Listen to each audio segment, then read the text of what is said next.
ভারতে আগামী ফেব্রুয়ারি মাসে অনুষ্ঠেয় টি-20 বিশ্বকাপ খেলতে যাবে না বাংলাদেশ। আইপিএলের দল কলকাতা নাইট রাইডার্স থেকে বাংলাদেশি পেসার মোস্তাফিজুর রহমানকে বাদ দেওয়ার পরদিন এই সিদ্ধান্ত নিয়েছে বাংলাদেশ ক্রিকেট বোর্ড বিসিবি। আরও জানাচ্ছেন সানিয়া তন্ময়। গত ৩৬ ঘণ্টায় বাংলাদেশ ভারত ক্রিকেট সম্পর্কের নাটকীয় অবনতি। ভারতীয় ক্রিকেট বোর্ডের নির্দেশে মোস্তাফিজকে আইপিএল থেকে বাদ দেওয়ার পরই সামনে আসে বিশ্বকাপে বাংলাদেশের ক্রিকেটারদের নিরাপত্তার বিষয়টি। সিদ্ধান্ত ভারতে না যাওয়ার নির্দেশনা আসে সরকারের তরফ থেকেও। পরিচালকদের সম্মতিক্রমে আইসিসিকে ভেন্যু পরিবর্তনের অনুরোধ জানিয়ে চিঠি পাঠানো হচ্ছে বিসিবির পক্ষ থেকে। সংবাদ বিজ্ঞপ্তিতে বিষয়টি নিশ্চিত করে দেশের ক্রিকেটের নিয়ন্ত্রক সংস্থাটি।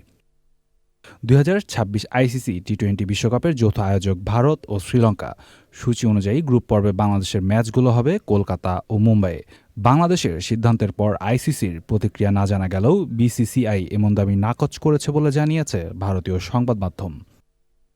বিশ্বকাপের জন্য আজ সকালে লিটন দাসকে অধিনায়ক করে 15 সদস্যের দল ঘোষণা করেছে বিসিবি।